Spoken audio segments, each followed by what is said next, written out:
Introdução. Este texto trata da crise contemporânea e das transformações na produção capitalista, entendidos como processos que determinam as mudanças societárias em curso.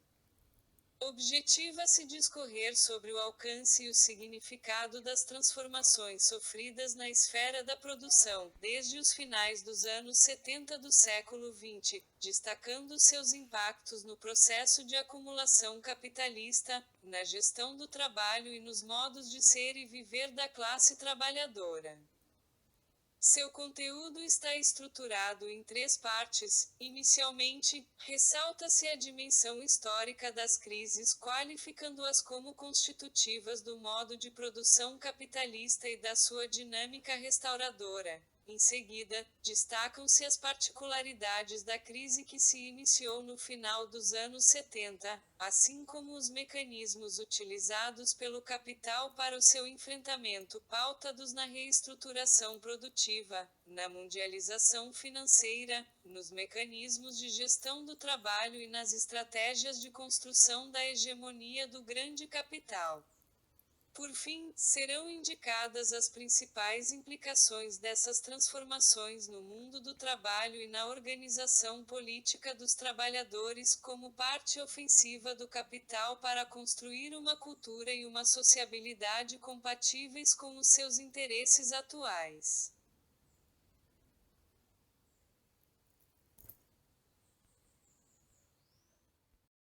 Número 1. As crises na dinâmica da acumulação capitalista. Para compreender as mudanças na dinâmica do capitalismo, é necessário reconhecer o significado histórico das crises no seu desenvolvimento. Sejam elas qualificadas como crises econômicas, como o fez Marx no livro 3 de O Capital e em cuja tradição se perfilam autores como Rubin, Altweiter e Mandel, sejam elas também concebidas como crises orgânicas, nas quais adquire destaque a dimensão política, seguindo a análise Gramsciana 2.5, fato é que elas são inelimináveis e indicam o quanto é instável o desenvolvimento capitalista. Segundo Rubin, as crises são hiatos dentro do processo de reprodução social, 1980 p. 31. Através delas o capital se recicla, reorganizando suas estratégias de produção e reprodução social. Pode-se dizer que as crises econômicas são inerentes ao desenvolvimento do capitalismo e que, diante dos esquemas de reprodução ampliada do capital, a emergência delas é uma tendência sempre presente. Nota: 1995 p. 37. As crises expressam um desequilíbrio entre a produção e o consumo, comprometendo a realização do capital, ou seja, a transformação da mais-valia em lucro, processo que só se realiza mediante a venda das mercadorias capitalisticamente produzidas. Em outras palavras, quando são produzidas mais mercadorias do que a população pode comprar, o processo de acumulação é afetado, uma vez que estoques de mais-valia não asseguram o fim capitalista.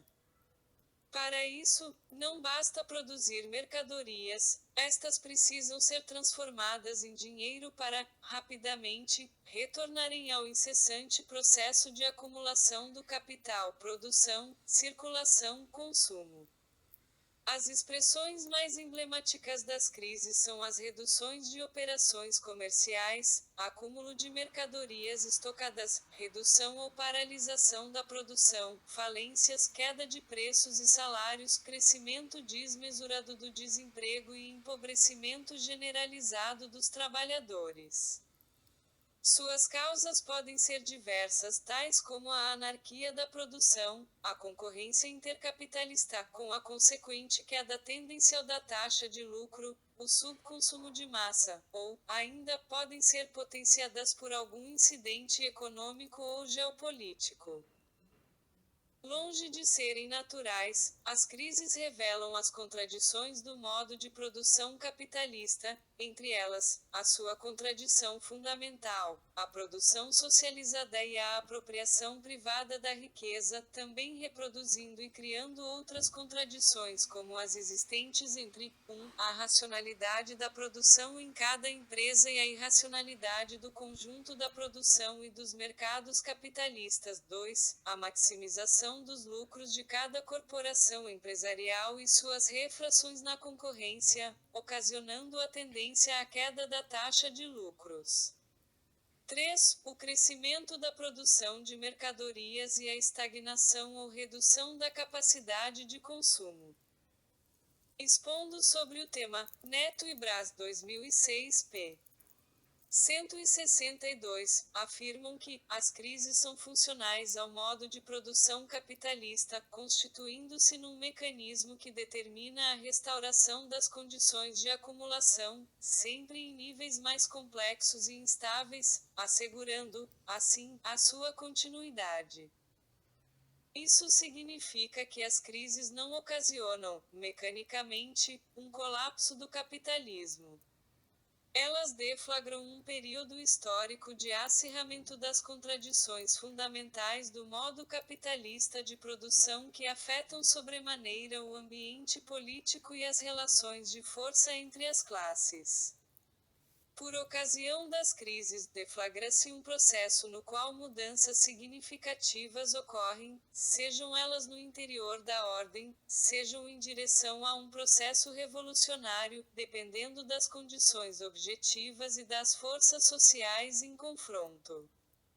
A análise de Gramsci sobre o enfrentamento da crise de 1929, exposta no célebre texto Americanismo e Fordismo, é central para entender o lugar da luta de classes no enfrentamento das crises, donde a estratégia revolução passiva, como mecanismo para a obtenção do consenso de classes em face das mudanças realizadas nos processos de produção, na ação estatal e nos aparelhos privados de hegemonia.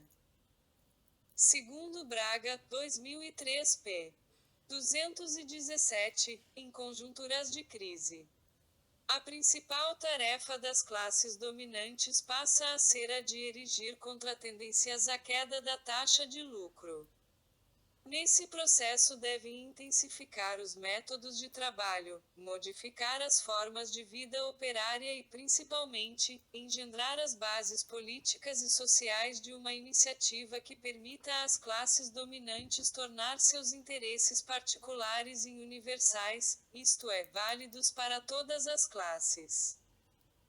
Trata-se de um meio de atualização da hegemonia das classes dominantes que atinge substantivamente a dinâmica da reprodução social. Do ponto de vista objetivo, este movimento materializa-se na criação de novas formas de produção de mercadorias, mediante a racionalização do trabalho vivo pelo uso da ciência e tecnologia, regido pela implementação de novos métodos de gestão do trabalho que permite às firmas o aumento da produtividade e a redução dos custos de produção. Vale salientar que os impactos das crises apresentam-se diferenciados para os trabalhadores e os capitalistas. Para os capitalistas trata-se do seu poder ameaçado, para os trabalhadores, da submissão intensificada. Estes últimos são frontalmente penalizados na sua materialidade e subjetividade, posto que afetados pelas condições do mercado de trabalho, com o aumento do desemprego, as perdas salariais, o crescimento do exército industrial de reserva e o enfraquecimento das suas lutas e capacidade organizativa. A dinâmica crise-restauração incide nas relações sociais e implica o redirecionamento da intervenção do Estado. Este, por sua vez, redefine seus mecanismos legais e institucionais de regulação da produção material e da gestão da força de trabalho, instituindo renovadas formas de intervenção relativas aos sistemas de proteção social, à legislação trabalhista e sindical, além daquelas diretamente vinculadas à política econômica. Nesse contexto, se redefinem as relações entre Estado, sociedade e mercado, determinando medidas de ajustes econômicos e de reformas e contrarreformas sociais que continuem garantindo a acumulação capitalista, em conformidade com as particularidades de cada formação social. Número 2. As particularidades da crise contemporânea e da restauração capitalista. Os anos que se seguiram ao período de reconstrução do segundo pós-guerra, estendendo-se até os anos 70, nos países centrais, foram marcados por uma fase de expansão do capitalismo, caracterizada por altas taxas de crescimento econômico, ampliação de empregos e salários e uma forte intervenção do Estado. Este período foi definido como Fordista e Keynesiano, Harvey, 1995, em função da articulação orgânica entre ação estatal e gestão da produção, vindo a configurar uma onda longa expansiva, nos termos de Mandel, 1990. Suas características foram uma intensa centralização, concentração e expansão de capitais, cujo desenvolvimento das forças produtivas, marcado por avanços tecnológicos, permitiu o aumento da produtividade do trabalho e da produção de mercadorias, mediante a internacionalização da produção e a redefinição da divisão internacional do trabalho. Mandel, 1992. Para tanto, foram decisivos o amparo de fatores políticos tais como a intervenção do Estado que, no lastro das políticas keynesianas, criou mecanismos estatais voltados para a reprodução ampliada dos trabalhadores, socializando com o patronato parte dos custos de reprodução da força de trabalho. A construção do Pacto Fordista Keynesiano, BIHR, 1998, marcado pelas mobilizações sindicais e partidárias dos trabalhadores que, em torno de reivindicações sociais legítimas, pressionaram a incorporação pelo capital do atendimento de parte das suas necessidades sociais, operando mudanças nas legislações trabalhistas e nas medidas de proteção social. Essa conjunção de fatores foi responsável pela constituição do welfare state, que se tornou um dos principais pilares de sustentação institucional daquela fase expansiva do capitalismo, ao integrar à sua dinâmica econômica parte das demandas operárias por melhores condições de vida e trabalho. A incorporação dessas demandas se fez através da alocação de fundos públicos na constituição de políticas econômicas e sociais, o que favoreceu a ampliação do consumo por parte dos trabalhadores, ao tempo em que desmercantilizava o atendimento de algumas das necessidades sociais através de salários indiretos, via políticas sociais públicas. A ação estatal permitia a liberação de salários reais e o consequente aumento da demanda por consumo de mercadorias, criando as condições para o surgimento da produção e do consumo em massa. Típicos do regime fordista de produção. Estava posta a equação subjacente ao chamado Pacto Fordista Keynesiano, ou seja, a incorporação das demandas trabalhistas, aumento da produção e do consumo operário e estabelecimento de uma relação negociada entre Estado, capital e trabalho, como expressão concreta de ideologias que defendiam a possibilidade de compatibilizar capitalismo, bem-estar e democracia. Segundo Maranhão, 2006. Esses serviços públicos tinham objetivos bem claros: a. Responder às reivindicações dos fortes movimentos operários que se insurgiam na época; b. Assumir os custos de reprodução da força de trabalho antes pagos exclusivamente com os salários dos próprios trabalhadores; c. Oferecer alternativas de fundos de reserva públicos disponíveis para serem investidos em empreendimentos privados dos capitalistas, principalmente na produção e compra de bens de capital, que impulsionaram várias inovações tecnológicas; d. Liberar parte do salário dos trabalhadores para serem gastos com bens duráveis, principalmente automóveis, que nesta época se transformam na mola de expansão da acumulação do capital; e, finalmente, mas não menos importante, oferecer barreiras ideológicas à expansão do socialismo do leste, que, nesta época, se coloca como grande ameaça à sociedade capitalista. Esses propósitos, alcançados em alguns países europeus, naquela fase de desenvolvimento, permitiram alguns ganhos materiais para aqueles trabalhadores. Todavia, enquanto os países centrais garantiam a reprodução do crescimento econômico com desenvolvimento social, a periferia mundial assistia à defesa do desenvolvimentismo como meio de integração desses países à ordem econômica mundial. Concomitantemente crescia a economia capitalista, assegurando a sua virtuosidade entre os anos 40 e 70 do século XX.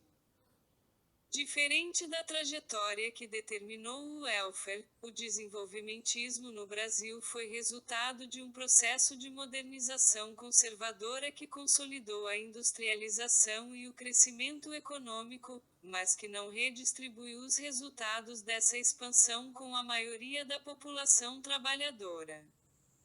Merece, portanto, ser ressaltada a inexistência da experiência welfariana no Brasil, apesar da criação de algumas políticas de proteção social, instituídas a partir dos anos 40, mas somente redefinidas nos anos 80, quando se instituem as bases formais e legais do que poderia ser um estado de bem-estar social, na Constituição de 1988, nota, 2006.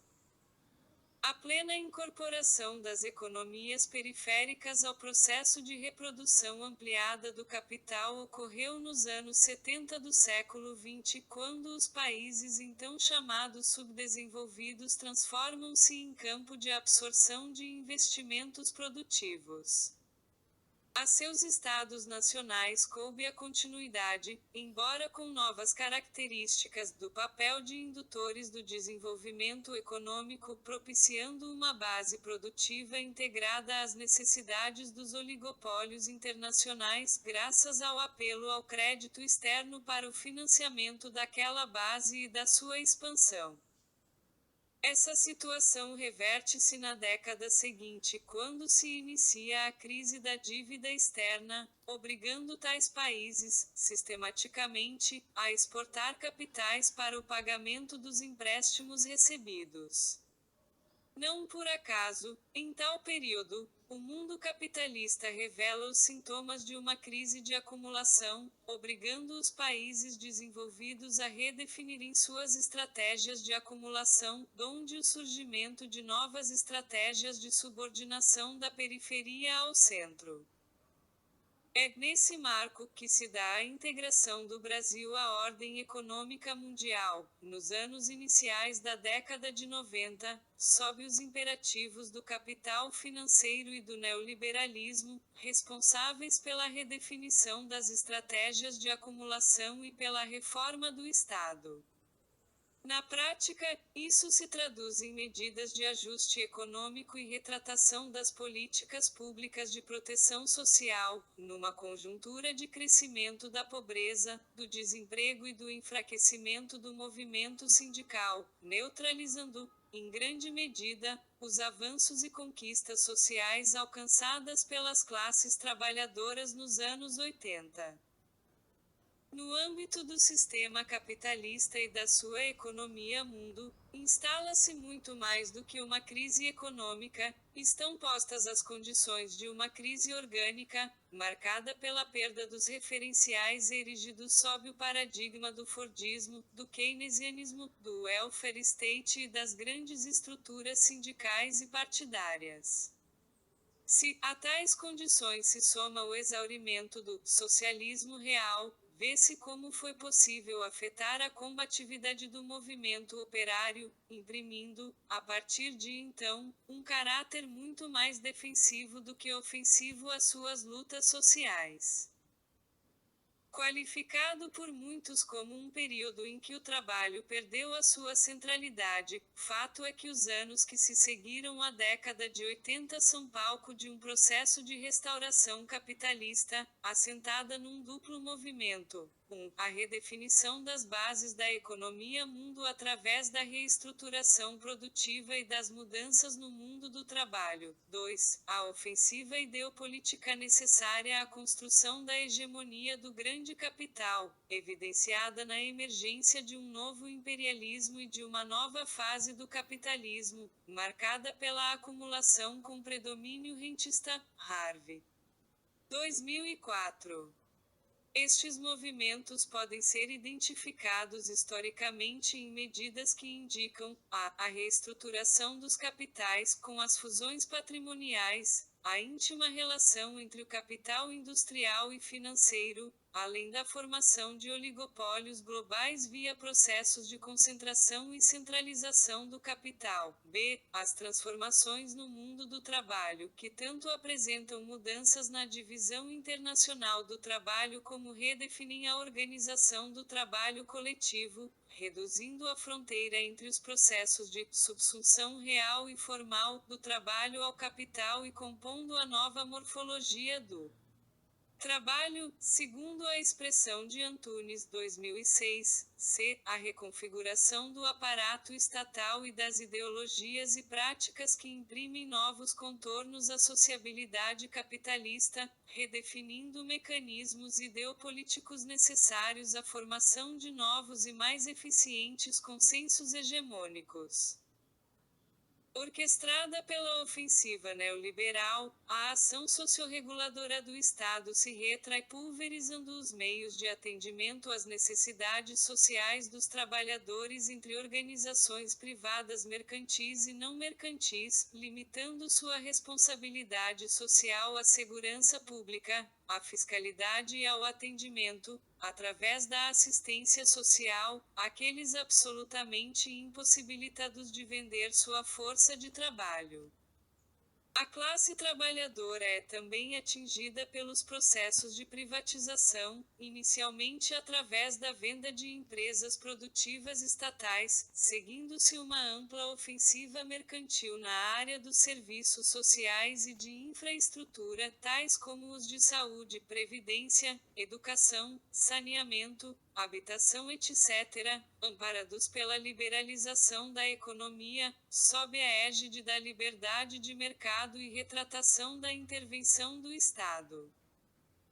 Esse projeto de restauração capitalista, materializado no novo imperialismo, teve no Consenso de Washington sua base doutrinária e política, operacionalizado pelo Banco Mundial, Fundo Monetário Internacional e pela Organização Mundial do Comércio, transformado nas principais alavancas institucionais da integração e do ajuste das economias periféricas às necessidades do capitalismo internacional.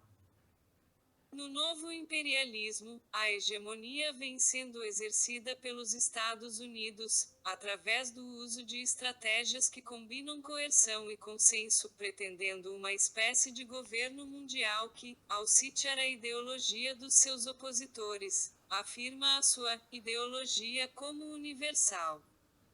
Do ponto de vista macroeconômico, em oposição à acumulação expandida que marcou boa parte do século XX, o que está em processo de consolidação é a acumulação por espoliação sob o comando dos países ricos. Harvey, 2004, DUMANIL Petras 2002, Levy, 2004.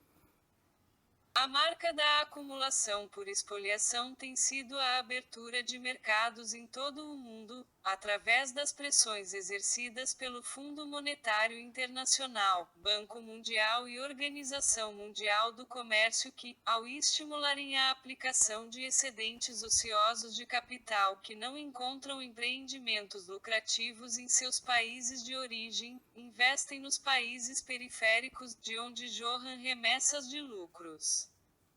Este processo torna-se campo de investimento transnacional, desde o patenteamento de pesquisas genéticas passando pela mercantilização da natureza, através do direito de poluir, até a privatização de bens públicos com a transformação de serviços sociais em negócios, implicando degradação do meio ambiente, ampla especulação imobiliária, como vem acontecendo com o litoral do Nordeste, e criação de nichos produtivos locais, entre outros. No âmbito das relações e dos processos de trabalho, ocorrem mudanças substantivas, seja através da reedição de antigas formas de exploração como o salário por peça, o trabalho em domicílio etc., transformando, entre outros, os espaços domésticos não mercantis em espaços produtivos por força das terceirizações, seja instituindo novos processos de trabalho que externalizam e desterritorializam parte do ciclo produtivo, instaurando novas formas de cooperação, onde se incluem e se ajustam, num mesmo processo de trabalho, atividades envolvendo altas tecnologias, superespecialização e precarização. Trata-se de construir um novo trabalhador coletivo à base de uma nova divisão internacional e sociotécnica do trabalho, que mantenha a parte nobre planejamento, projetos, pesquisa em CIT, designers etc., da produção nos países centrais, enquanto transfere para os países periféricos o trabalho sujo e precário, contando com uma mão de obra barata, a heterogeneidade de regimes de trabalho, a dispersão espacial e a desproteção dos riscos do trabalho. Ao contrário do que ocorria no século XX, quando predominavam as concentrações operárias numa mesma fábrica, cidade, região ou país e se expandiam os sistemas de seguridade social, o capitalismo contemporâneo prima por desterritorializar o trabalho e as mercadorias e por precarizar as condições e relações de trabalho, afetando sobremaneira as condições de vida dos trabalhadores e a sua capacidade de organização e resistência. No Brasil, o processo de reestruturação produtiva começa ainda durante a década de 1980 com a informatização produtiva, os programas de qualidade total e a implantação de métodos de gestão participativa. Segundo Antunes 2006 p. 16, inicialmente ela é marcada pela redução de postos de trabalho e pelo aumento da produtividade que dependerão da reorganização da produção, da intensificação da jornada de trabalho, do surgimento do CCQS e dos sistemas de produção Just-in-Time e Kanban. Nos anos 1990, ela se intensifica sob o influxo da acumulação flexível e do modelo japonês, o toyotismo, quando a produtividade é potenciada pela implantação de formas diversas de subcontratação e terceirização da força de trabalho, além da descentralização das unidades de produção cujas fábricas são transferidas para regiões sem tradição industrial. De certa forma, essas mudanças somente se tornam possíveis pela ofensividade do capital para construir outra subjetividade do trabalho, implantando mecanismos participativos e instituindo, entre outros programas de participação nos lucros ou, ainda, transformando parte dos trabalhadores em acionistas minoritários das empresas reestruturadas.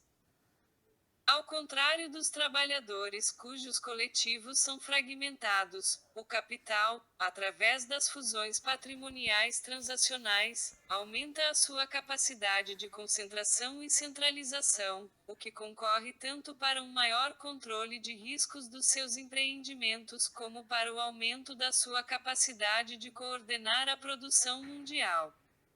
Para tanto, as corporações inauguram novas formas de gerenciamento e controle contando com novas tecnologias de processamento de informações, o que lhes permite conciliar a centralização do capital com a descentralização das operações financeiras e dos processos de trabalho.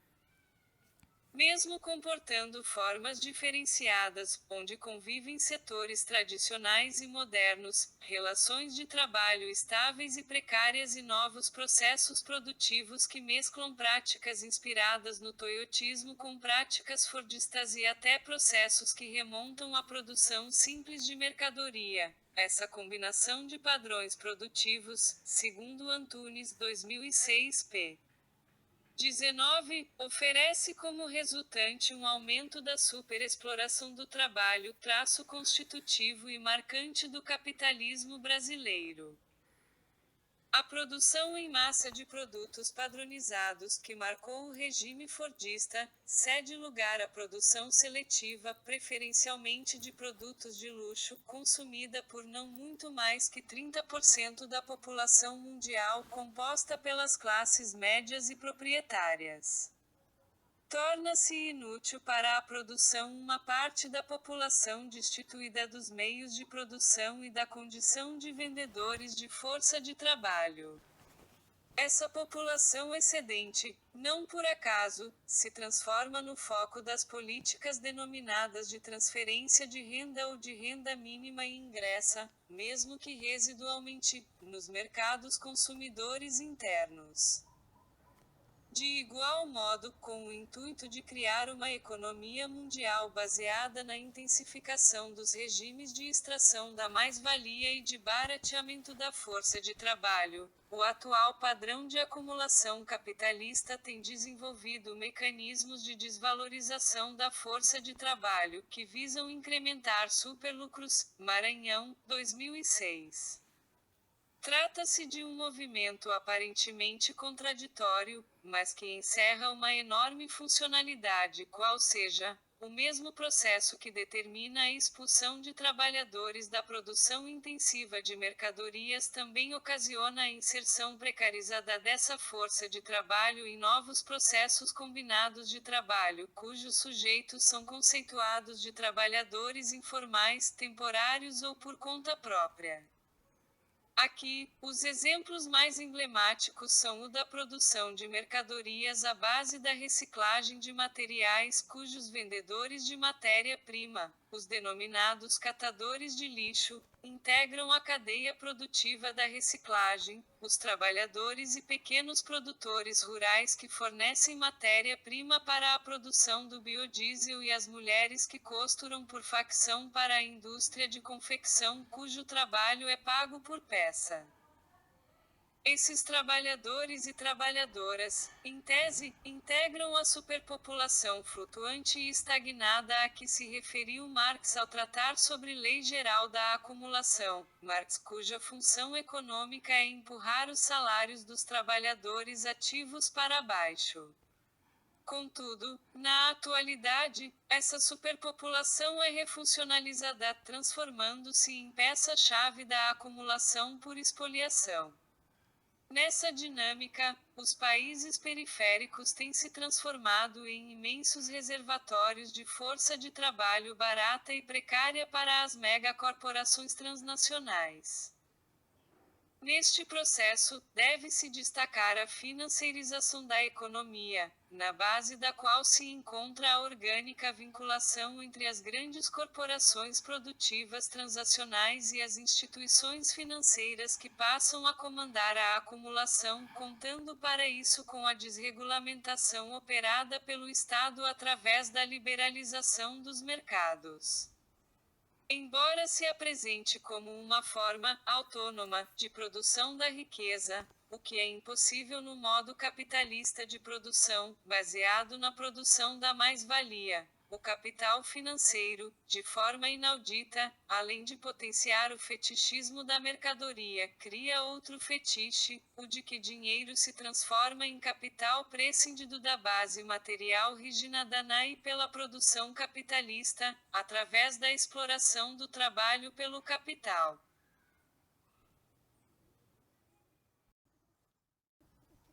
Número 3. Implicações na organização política dos trabalhadores. É inegável que as transformações operadas no interior da produção capitalista, desde os finais dos anos 1970, operaram mudanças radicais e substantivas nos processos e nas condições de trabalho de milhares de trabalhadores em todo o mundo. Inicialmente atingiram as economias centrais e posteriormente se espraiaram nos países periféricos, onde se inclui o Brasil, produzindo um cenário no qual convivem a acumulação e concentração da riqueza com a ampliação do desemprego, a precarização do trabalho e o agravamento da pobreza. A ofensiva político-social e ideológica para assegurar a reprodução deste processo, como já referido, passa pela chamada reforma do Estado e pela redefinição de iniciativas que devem ser formadoras de cultura e sociabilidade, imprescindíveis à gestação de uma reforma intelectual e moral. Nota: 2000, conduzida pela burguesia para estabelecer novos parâmetros na relação entre o capital, o trabalho e destes com o Estado. Amparada pela naturalização da mercantilização da vida, essa reforma social e moral busca, entre outros objetivos, transformar o cidadão sujeito de direitos num cidadão consumidor, o trabalhador num empreendedor, o desempregado num cliente da assistência social, e a classe trabalhadora em sócia dos grandes negócios. Mota, 2006. Nesse quadro, uma das maiores perdas para os trabalhadores foi o comprometimento do seu potencial político-organizativo. Este comprometimento se deveu a diversos fatores, entre eles, as novas práticas de gestão da força de trabalho, cujas expressões mais visíveis foram a cultura participativa inaugurada com o CCQS e as modalidades de externalização de parte dos processos de trabalho através das terceirizações, da compra de serviços, do trabalho em domicílio por tarefa, etc. Enquanto o participacionismo alimentava a passivização do trabalhador nos seus locais de trabalho, os mecanismos de externalização imprimiam novos meios de controle e dominação sob o argumento da autonomia do trabalhador por conta própria e da ideologia da empregabilidade. Outro fator preponderante foi a desterritorialização das firmas que, ao dispersar as concentrações operárias, esgarçaram as condições necessárias à organização dos trabalhadores nos seus locais de trabalho e nos sindicatos por categoria profissional. A estas práticas acrescenta-se a progressiva expansão do exército industrial de reserva, cuja formação seja consubstanciada por desempregados temporários ou permanentes engrossa as fileiras da força de trabalho disponível e disposta a assumir qualquer tipo de emprego, o que favorece o rebaixamento salarial e possibilidades inimanáveis de precarização. Todas estas situações afetam a composição da classe trabalhadora, inclusive ao gerar impactos diferenciados nos jovens, nas mulheres e trabalhadores qualificados e não qualificados, resultando numa grande diversidade de questões e interesses que rebatem nas motivações e prioridades das suas lutas. O ambiente político deste processo é representado pela desestruturação do mercado de trabalho, tanto pela flexibilização da produção quanto pela da gestão das relações produtivas, introduzindo novas formas de contrato de trabalho e criando um mosaico de situações jurídicas e profissionais que tornam menos visíveis os laços de classe existentes entre os trabalhadores, além de fragilizar o núcleo do trabalho estável e organizado. Santos, 2006, p. 450. Contudo, apesar dessa desmontagem da prática organizativa dos trabalhadores, é possível identificar a existência de movimentos de resistência e de defesa de direitos conquistados que, mesmo recorrentemente ameaçados e desqualificados pelas classes dominantes e pela burocracia sindical, como está acontecendo no Brasil, vem obrigando o governo a fazer negociações e a produzir recuos no legislativo. Os resultados políticos da ofensividade das classes dominantes têm sido a fragmentação dos interesses classistas dos trabalhadores e a proliferação de movimentos sociais, extraeconômicos e transclassistas. Ao mesmo tempo em que a burguesia consegue articular e agregar os interesses dos capitais de todas as partes do mundo, fragmentar as identidades e necessidades daqueles que vivem do seu trabalho. As consequências dessa fragmentação na composição e ação política das classes trabalhadoras resultam num processo de passivização das suas lutas. Em certa medida, as lutas sociais, apesar de presentes em todo o cenário mundial, HOUTARTPOLET, 2003, Leer, Setúbal, 2005, Petras, 2000, perdem força com a fragilização do movimento operário que, ao adquirir um caráter de resistência, tem baixa incidência nas questões afetas às relações e processos de trabalho. O andamento dessas práticas demonstra a imperiosa necessidade de uma articulação global que conduza o movimento sindical a adotar estratégias políticas globais através de uma articulação orgânica com os movimentos sociais e as lutas espontâneas das classes subalternas contra a lógica do capital. Malgrado a condição defensiva da classe trabalhadora, presencia-se uma ampliação das lutas sociais mundiais, consoantes com a ofensiva financeira mundializada, de que são exemplos o Fórum Mundial das Alternativas realizado no marco da reunião de Davos em 1999 e iniciativas em redes como a Ação para a Tributação das Transações Financeiras em Apoio aos Cidadãos, a TTAC, o Movimento em Defesa da Cobrança da Taxa Tobin que propõe taxar em 1% as transações especulativas nos mercados de divisas, a Coordenação contra os Clones do Acordo Multilateral sobre o Investimento, CCCAMI. Além do projeto Alternativa Bolivariana para a América Latina e Caribe, ALBA, em contraposição ao projeto comercial da ALCA, abraçada por setores da esquerda latino-americana e caribenha. Como a história não acabou, é importante enfatizar que o que está em jogo é a capacidade das classes subalternas desmontarem o projeto e as práticas das classes dominantes ao tempo em que constroem o seu projeto, radicalmente anticapitalista e em defesa de uma sociedade para além do capital.